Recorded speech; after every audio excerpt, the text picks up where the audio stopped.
Hey, craft beer lovers. All right, elephant out of the room. This isn't craft beer, this is Heineken, but I will explain in a second. You know how for months now I'm saying pending Cicerone certification? Well, at the time of this taping, it's in a couple days. So, want to go over why I'm truly sick to death of drinking Heineken. Sick to death, even though I'm going to open it here in a second because it's a video about beer I should be drinking. And go over what I will be doing in a couple days in Chicago.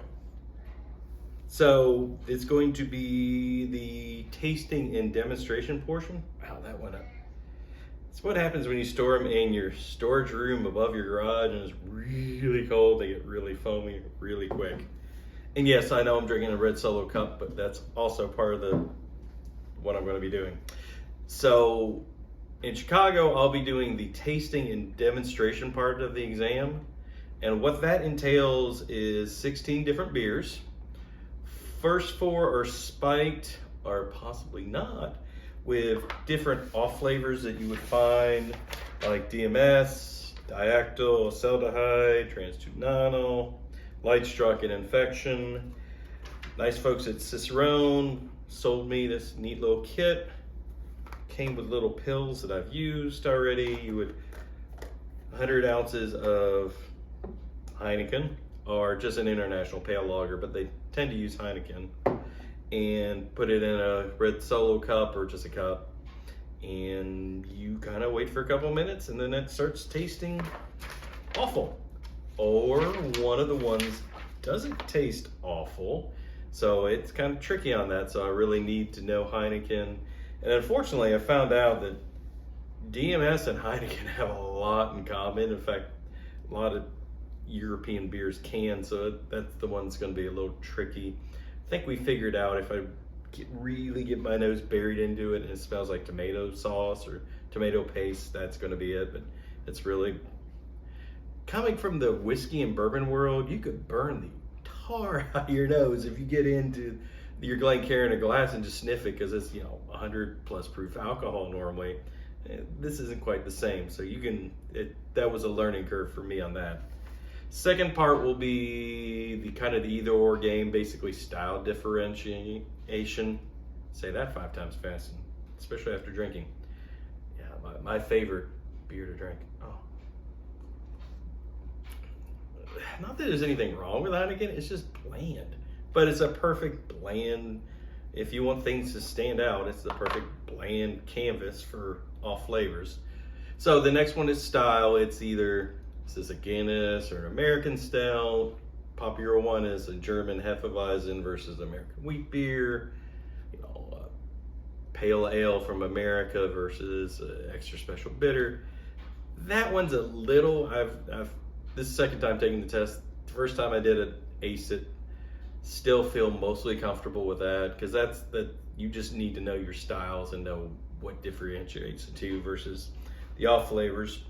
And the last part is the one that's the hardest. It's 4 beers, regular beers, or they're spiked or they're not. And if they are, what's wrong with them? Last time they had Oktoberfest. Well, I'm trying to remember. They had one that was light struck. The funny part was one was papery, trans-2-nonyl, and it really does taste like cardboard. And I was tasting it against the off flavors, and I got the off flavor trans-2-nonyl wrong, but I got the one spiked in the other beers, so it made no sense. But that's how sometimes it works. And finally, I go, and every 2 weeks you're supposed to clean these. So I take apart a beer faucet, explain what needs to be cleaned, what doesn't, what tools you need to clean this, what style it is. Actually, there's even a difference between this is all stainless steel versus brass.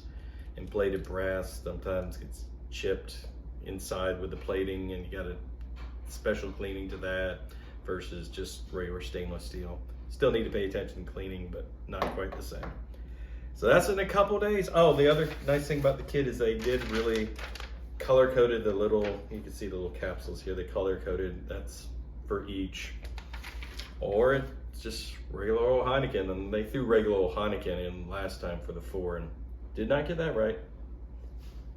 at all, which is weird. You can't even taste the beer that you're supposed to be tasting against.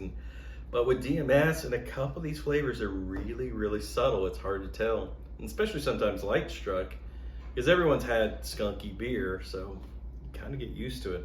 Shoot, I don't think I could drink a Corona without it being skunked. I really think that's why they put the lime in that, or Mandela. So that's coming up. Wanted to catch you guys up on it. I'll let you know afterwards. The producer's been amazing on it. We've actually done the blind tasting about 3 times now. Each time I've gotten progressively better, markedly better this last time, which was comforting to know. Still got a couple wrong, but we kind of wrapped our head and got a good plan on it. Also planned going in, I'm not going to go in order this time. I'm going to go ahead and get the off flavors for both knocked off because I want them fresh, and then I'll do the styles afterwards because I don't want to break up the styles in between, because I want to be fresh on tasting those off flavors. So if I recognize them in the different styles of beer that I'm supposed to, is this a bad beer or not, kind of would make more sense to do. So we will see you guys in a couple weeks. Hopefully I could stop saying pending and just say Certified Cicerone. That's the plan. You will say. She says I will say. I know I've put in the work. That's the most important part, so I'm comfortable with the work. So now the results just have to match the work. Oh, I wish I could turn the camera around. Samuel, our kitten, well, he's a full-grown cat, but he's still a kitten. Getting some good love from the producer over there. So we'll see you in a couple weeks. Fingers crossed. Wish me luck. Put this up in a few weeks, and I'm looking forward. Well, put this up here and probably later today, and I'm so looking forward not to having to drink Heineken anymore.